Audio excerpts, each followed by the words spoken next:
How you doing? Welcome back to JamPlay.com. I'm Mark Brennan. It's good to be back filming again. Today we're going to move on with my basic electric guitar series. This would be lesson 12, and what we're going to do today is we're going to build on our last lesson, the basic E minor pentatonic that we worked on. We're going to expand on it a little bit. We're going to add the blue note to it, which spices it up a little bit. We're also going to look at another position that we'll call the home plate box. And then we're going to get into some left-hand technique that I was talking about in the previous lesson. Predominantly we'll work with hammer-ons and pull-offs, different ways of slurring notes, and we'll get into some more complex riffs using these techniques. And then if we have time, we'll talk about vibrato and sliding a little bit too. Okay, so again, it's great to be back with you. Get your guitar tune up, get a nice tone, a little bit of crunch going, and we'll get started. Thanks. Okay, so E minor pentatonic in the open position. What we're going to do is we're going to add the famous blue note. Now, this adds an extra note to the scale that gives it a little attitude, gives it the bluesy sound, gives it a little funk, gives you a lot more possibilities with riffs that make it sound really cool. So what I'll do is we'll just go through it, scroll down to your supplemental material, and the first thing that we have is the E minor blues scale. Now, when you add the blue note to the minor pentatonic scale, most people will refer to that as the blues scale. They know what you're talking about. You add the blue note. Okay, so there's your root note, the low E, and then we have the G. Okay, now we have the A. Now here's the blue note. Okay, this would be called the sharp 4, the flat 5 note, right there. So we're going to refer to it as A sharp, or the sharp 4 note. Then there's the 5. And then we finish it off with the flat 7 and the 1. Okay, so there's one octave. Let's go through that one octave again. Blue note. You can see it's got some attitude to it. And then the E. Now let's move up to the next octave. We have the open G and the A. Now the blue note is here. There's your A sharp with your third finger. The open B. The D, the E, and then the G. And then we'll descend. Blue note here.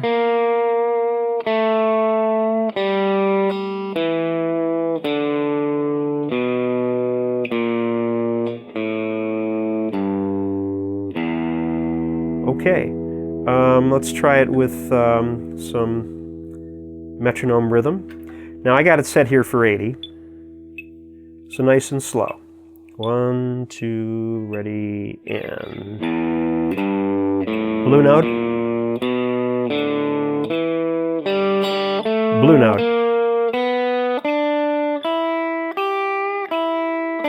Descending, there's your blue note. There's your blue note. Okay, nice and steady on quarter notes. Okay, so the fingering's really no problem. Again, in the first position, we're using the same finger on the fret number. So the blue note on the 5th string, you're going to use your index on that first fret, and then use your ring finger here on this blue note. Okay, so why don't we take a little break here. You can get that under your fingers a little bit, and then we'll look ahead to our new position we're going to call the home plate box. We'll be right back. Okay, welcome back. We're talking about the E minor blues scale. Now what we're going to do is we're going to move up into an extra added position that'll give you more notes, more possibilities for riffs. Okay. Now as you learn the minor pentatonic system, it's a box system that you learn up and down the neck, and as you go along with your music studies and guitar studies, you begin to learn more of these boxes, and the whole system will connect all the way up the neck. Okay, so this is kind of our first step to do this. There's another box up in here, and what we're going to do is we're going to learn the upper part of the box, the part of the box that I consider the most useful. And it adds tacks on these two notes of our main box, and we're going to move up into here, and the box takes on the shape of a home plate. Okay, so we're going to move up into the third position. So our index will be over the third fret, and the tonic note will be with our third finger on the third fret of the second string. Okay, so the supplemental material lays it out like this. We're going to start with the tonic note, just so you keep the key, the E minor, in your ear. So there's the E. Now we'll play the D with our index. Instead of playing the B open, we're going to play the B now on the fourth fret of the third string with our middle finger. Back to the D with your index. Now we can go up to the G with our ring finger now in the third position, and then there's the A.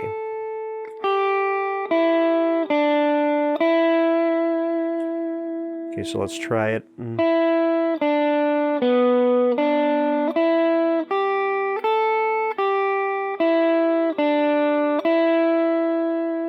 Okay, so it's just a new position. There's a lot of possibilities for riffs you're going to find out here. Okay, now, what about the blue notes? We're going to tack those onto this box now too. Okay, so the one blue note that we had on the third string was the A sharp. So we can get that with our index finger in this position. Now you have the A sharp up here with your pinky. Okay, let me lay that out for you again.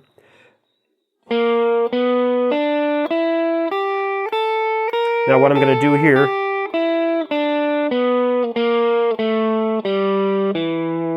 bring it down to the main box. Okay, let me do that again. Start with the blue note. There's the blue note with our pinky. I'm going to shift in the first position. Notice how I did that. I'm up in the third position with the home plate box, and then I'm going to shift down into the main box in the open position, actually the first position, with our index over the first fret.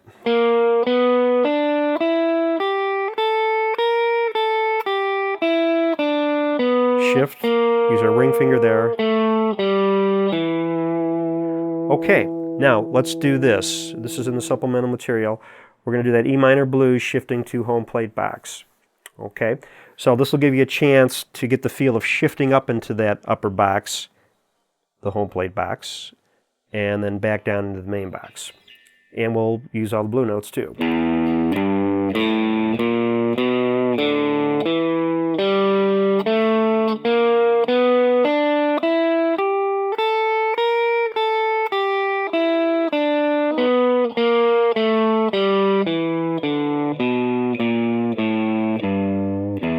Okay, let's do it again. Make sure I get the fingering right here. Now I'm going to use 3 here, then shift.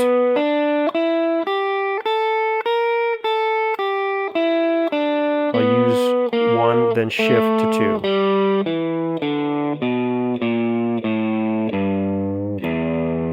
Okay, so there it is. There's the whole blues scale with the main box and the home plate box. Okay, so get that under your fingers and we'll come back and we'll start doing some cool riffs. Thanks. Okay, welcome back. I'm Mark Brennan and you're on JamPlay.com. Good to be with you. We're talking about E minor pentatonic blues. Now what I'm going to do is start talking about some left-hand technique that will expand your repertoire of riffs. We're going to talk about slurring, but we'll use the more common guitar terms, hammer-ons and pull-offs. Okay? Now let's start with a hammer-on. A hammer-on is when you attack a note with your pick, and then the next note that you play, you hammer a finger. Okay? Now, we're going to do it off open strings right now. Okay, some of the hammer-ons that we'll do later in the lesson will involve 2 fingers. But for now, what we'll do is we'll start real basic. We'll start with open strings with hammer-ons, and then later we'll look at pull-offs. Okay, so down in the supplemental material, the first hammer-on I'm showing you is the E to G. Okay, Now, a couple points about hammering. Think of it as a kind of a small explosive movement with your finger, where your finger's coming down with enough force to keep the string vibrating. So you're slapping the string onto the fret, the actual fret wire, and the string keeps vibrating.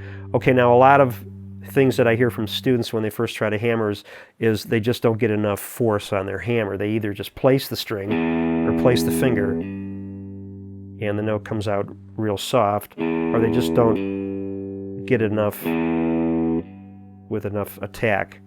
You want the hammered note to be the same volume as the attack note. Okay, so it's just a little explosive move. You want to get right on the tip of your finger when you make this move too. Okay. Okay, now the next hammer is off the 5th string with our middle finger. Okay, now we're just going to use the basic minor pentatonic here. Okay, there's your 4th string, open to the 2nd fret. 3rd string, open to the 2nd fret. Now, we used our middle finger on those past 3 hammers. Now we'll go back to 3. Open hammer, open hammer. Okay? So you want to be consistent with your hammering. You want to articulate your hammer-ons to where they're the same volume as the attack note. Okay, so let's do the ascending part of this exercise with the hammers, real slow. Listen to the articulation of your hammer.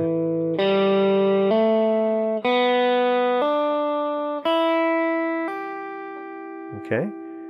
Hearing those hammer notes real good. Let's try it again.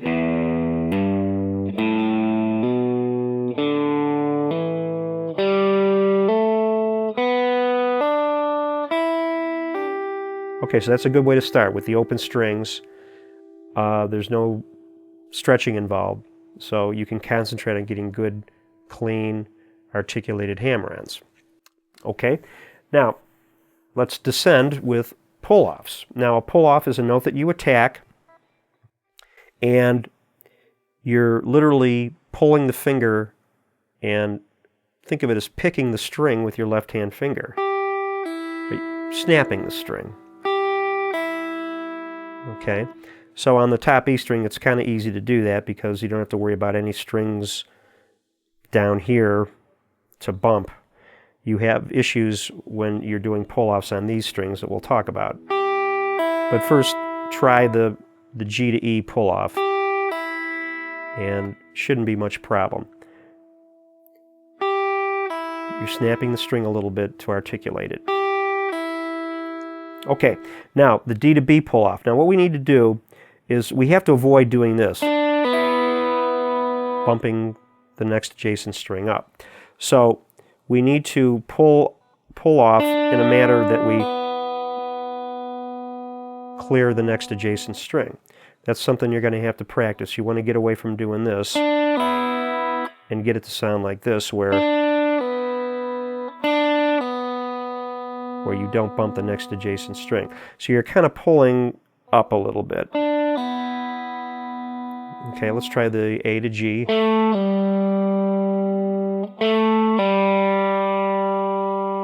then the E to D. That wasn't too good. There's a better one. And then the G to E. Okay, so descending from the G with pull-offs.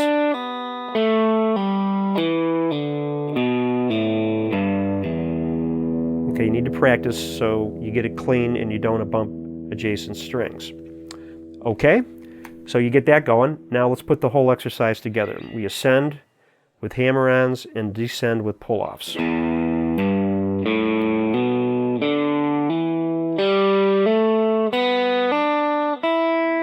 I'm going to re-attack the G and pull it.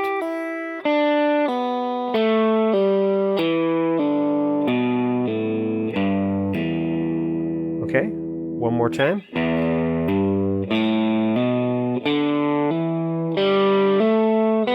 Articulate your slurs.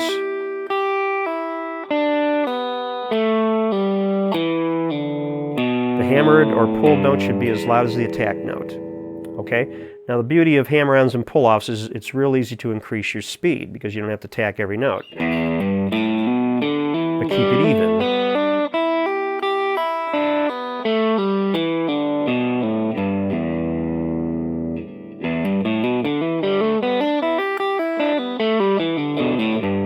See what I mean? Okay, but for now, just listen to the articulation on your slurs.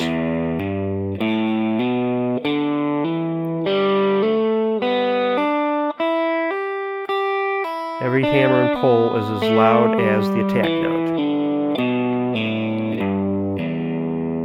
Okay, so there you have it, hammer-ons and pull-offs. Let's take a break here, and then we'll look ahead to some more complex riffs using hammers and pulls. Thanks. Okay, so hopefully you got your hammers and pulls going pretty cleanly. You got to be careful to get them even too. A lot of students tend to rush the hammers and the pulls because they're worried about making the move, and it's kind of a physical thing, and they tend to go. Or I hear a lot of students doing that kind of a thing. Okay, but you got to control them to the point where they're even.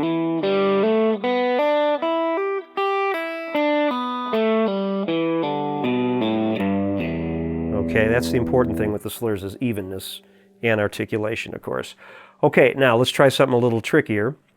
I'm going to show you a riff that's going to combine a hammer-on and a pull-off, and it'll incorporate the blues scale for you. Okay. Okay. This riff has a triplet feel too, so it'll be triplet, triplet, triplet, triplet. It'll have that kind of a feel to it. Okay. And with this riff, notice the picking too. You want to make sure that you're picking it the way that I laid it out there for you. Okay. So we're going to start with a hammer, the open E to G. Downstroke, and then up on the 5th string.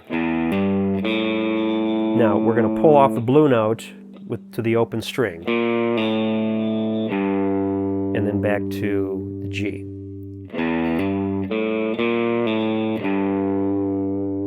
Okay, the picking is down, hammer, up, down, pull, down. Okay, try it again.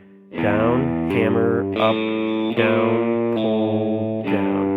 Okay. Now, this is a repeating pattern that'll go all the way across the fretboard ascending. Okay. On beat 3, we do this.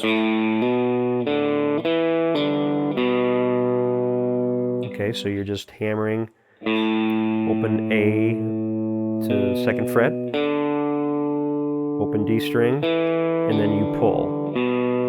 Again, down, hammer, up, down, pull, down. Okay, so you put the two together.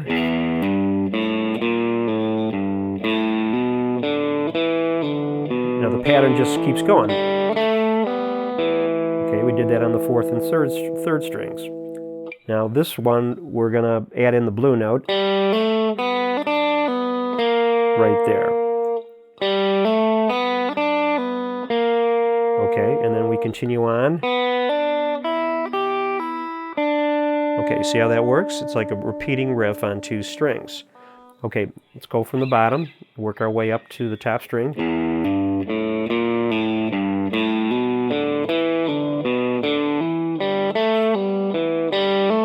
Blue note. Now at this point, we're going to kind of reverse the riff, start with a pull-off, end it with a hammer-on.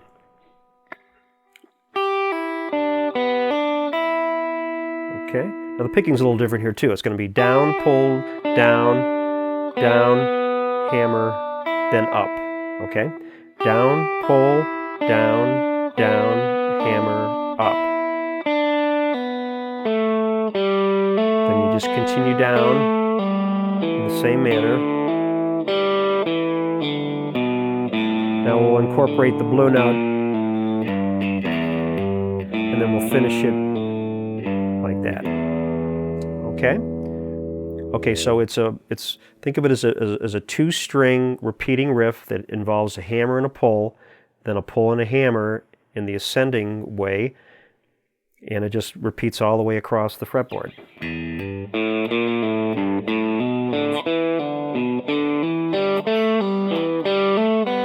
blue note. Now I'm going to roll back onto the G.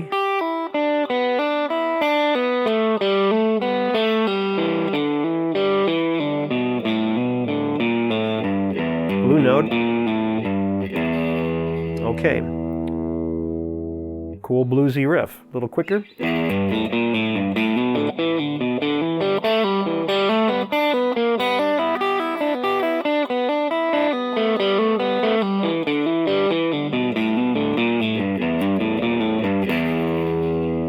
Okay, again, articulate your slurs, even triplets, and that should be a lot of fun once you get that together. Okay, so let's move on to a hammer-on pull-off riff using the home plate box. Okay, so we're going to move up into the third position. Here's our home plate box with the blue notes.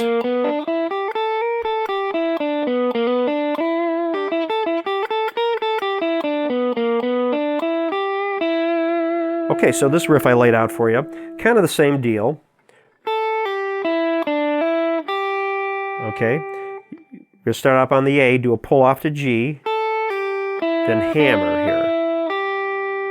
Okay, and then we'll do the same thing here, but we're going to incorporate the blue note. Same thing, and then I'm going to go up to the G and then on the E.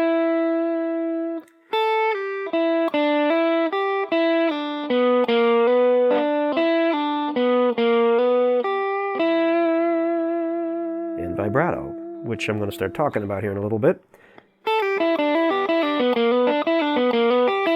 So you can see the speed factor is a little bit easier now because we're hammering and pulling a lot of notes. That's what it affords you to do. See what I mean? Okay, now vibrato. Let's talk a little bit about vibrato now, because it really gives you a chance to add some personality to your playing at this point. Okay? Okay, now let's talk about this E. Okay, because this is a spot along the string that will be a little easier for you to vibrato. It feels good right in here to vibrato this note. And I'm going to use my third finger. Okay? Now, basically what you're doing when you vibrato is you're oscillating the string back and forth. Okay? What you're doing is you're bending it a little bit off center and returning it to the original pitch. Okay? Sounds a little sick when you do it like that. Now I'm going to do it several times in a row. Okay? Now the technique involved is how you place your hand on the neck. You're on the tip of your finger, and then you have what we'll call a fulcrum point here. So it's the side of your index finger right on the side of the neck, like that. So it gives you a fulcrum point to use. Instead of trying to vibrato like this, which you can do, but it's easier if you can use that fulcrum point, putting the side of your index on the side of the neck, and then rolling your wrist a little bit, like this. Okay? Okay, and again, it's even bend and releases. Now again, it sounds sick when you do it slowly like that, but as you speed it up, starts to sound more like a vibrato. Now what we're doing is we're looking for a particular speed of the oscillation. Okay, now the important thing is the evenness of the oscillations. Don't do this. Okay, don't do it real erratic. Keep it even. Now be careful also not to overbend the string when you do this. I hear a lot of students who are working on vibrato, they'll do something like this. You know, they'll actually bend the note out of tune. What you're doing is you're giving it a slight bend and you're bringing it back into pitch. So the listener hears the pitch, but with a little modulation, which gives color to the note. Now, different players have different vibratos. A lot of players, their vibrato is their signature sound, the way that they vibrato a note. So what you're doing is you're trying to find a vibrato that sounds good. Okay? Different speeds work. You can do kind of a quavery thing, or you can do it a little slower. Sounds a little cooler, a little bluesier. You can experiment with the width of the oscillation. A more pronounced, dramatic vibrato would be a little wider oscillations, kind of like that.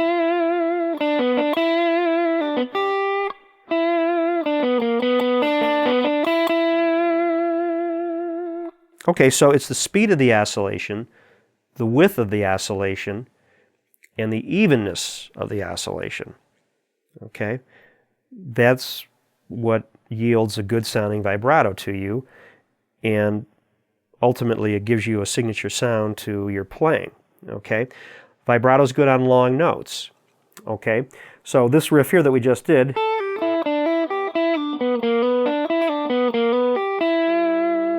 it's nice to put a little vibrato on that last note, because it's the last note, you can sustain it.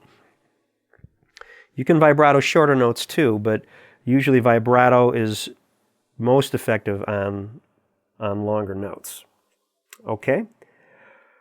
Okay, so I think what we'll do is we'll take a break here, and we'll kind of put things together with a couple more riffs for you. I got a couple more trickier riffs that we can try, and then we'll wrap up. Thanks. Okay, hope you're enjoying the lesson. We're really getting involved with the blues now. Lots of nice techniques we're checking out here. I'm going to show you a couple more riffs here, and one more technique I want to touch on that you can start getting involved with and experimenting with is another way of slurring notes. It's sliding up to a note, away from a note, from one note to another. Basically what it is you're going to attack a note, let's say for this example, which is going to be in this next riff. We'll start with our third finger on the third fret of the B string, and what I'm going to do is I'm going to attack the note at the third fret and slide into it at the fifth fret. Okay, now again, it's important to sustain the note through the duration of the slide. Okay, a lot of people will lose their pressure and they'll do something like that. So by the time they get to the note they're trying to slide into, they've loosened the pressure on their finger. Okay? Okay, what you want to do is you want to maintain pressure. So when you slide into the note, the string is still going to vibrate from this fret on. Now this is a fast slide. I'm sliding right into the E. It would be like if I was trying to play this rhythm. There I just use separate fingers and attack both notes. But now I'm going to slide into the note. It's a quick motion. Some slides are slower and more dramatic.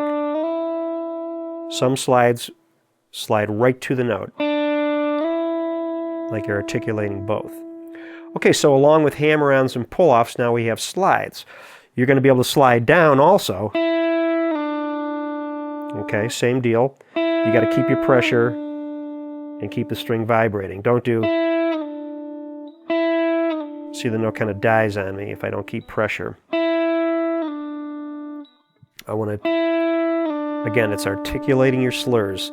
The note that you slur to has to be the same volume as the note that you attacked with your pick. Okay? So you hear both notes articulated clearly. Okay, so let's try a riff here. We're going to have the slide at the very end of this riff. Now, this involves hammers and pulls. Actually, this riff is just going to have a series of pull-offs on it. But it's one of these repeating riffs that you can do across the whole width of the fretboard, the whole width of the scale. Okay, and it starts like this. I'm going to have a pickup note on the open E with an upstroke, and then I'm going to pull G to E. Then re-attack, and then I'm going to go open 5, G, open 5. Okay, that's the pattern.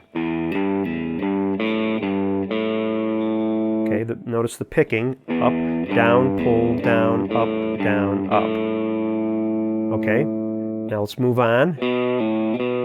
Same thing. Down, pull, down, up, down, up. Okay, down, pull, down, up, down, up. Throw the blue note in there just for a little spice.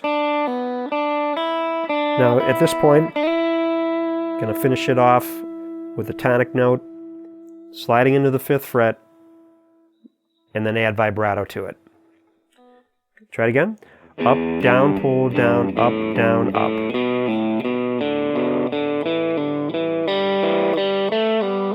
Blue note.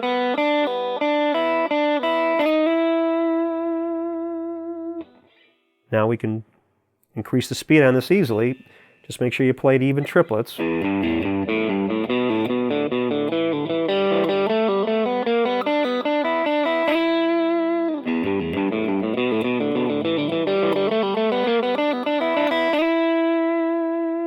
Okay, so start with it slow, even triplets, articulate the slurs, get a good slide, and a good vibrato at the end. Okay, one more for you. Now these are some more sliding riffs. Let's check this one out. I'm gonna slide the blue note to the B, the blue note, which is the sharp 4 up to the 5 in this riff.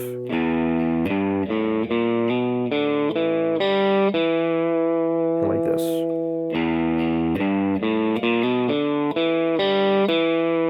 Okay, notice the counting.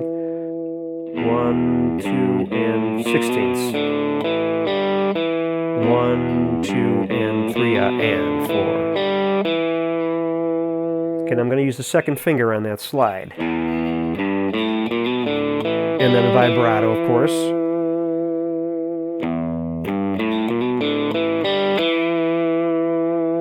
Now, using the home play box, I can transpose that up an octave.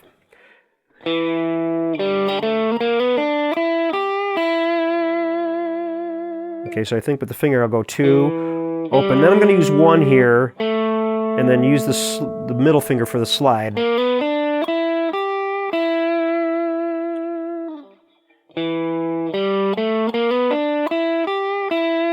Now notice I did that little quarter step tweak. We've talked about that before, I think. I just kind of like give that a little quarter step bend. Nice vibrato on the E.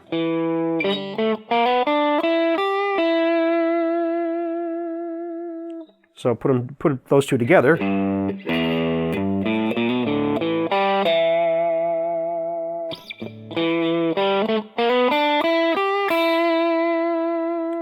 Okay, one more riff to finish the lesson. This is going to involve the blue note. It's got a pull-off and a hammer-on, and we'll end up with a nice vibrato that'll put all our techniques together.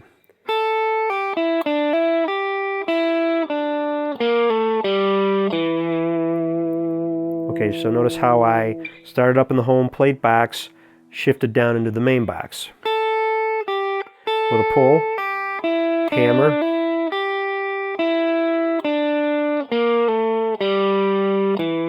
sliding the blue note.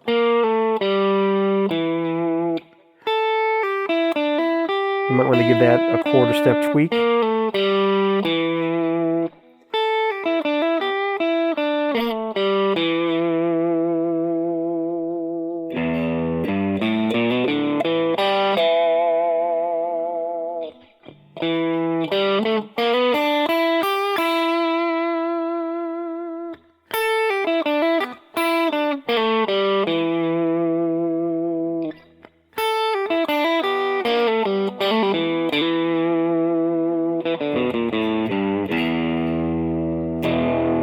Okay, so there you have it.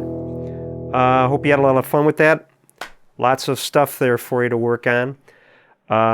So why don't we take a break here and we'll wrap up and look to our next lesson. Okay, Mark Brennan for JamPlay.com. Hope you enjoyed our lesson on the blues scale. Lots of information for you, lots of techniques to practice. just a little bit every day. Stay patient with yourself. Again, just to wrap up on everything we talked about here, get the blues scale under your fingers, the home plate box. When you practice your slurring, make sure that you're articulating your riffs and you're playing them nice and even. And experiment, come up with your own riffs. I gave you some really nice riffs that I invented for the lesson as examples, as exercises, but they're really cool riffs. You know, use them as a springboard for your own creativity, and you know, work on your own riffs. Try to get a E minor blues rock jam track if you can get a hold of one, so you have a little backing track to work on. And then in future lessons with the minor pentatonics, we're going to start talking about the movability of this scale and how you can take it up the neck. But in the meantime, look into our next lesson. We're going to get back to the power chords. I'm going to start talking about the movability of power chords and getting them up and down the neck for you. Okay, so practice, have fun, and I will see you next time. Thanks a lot.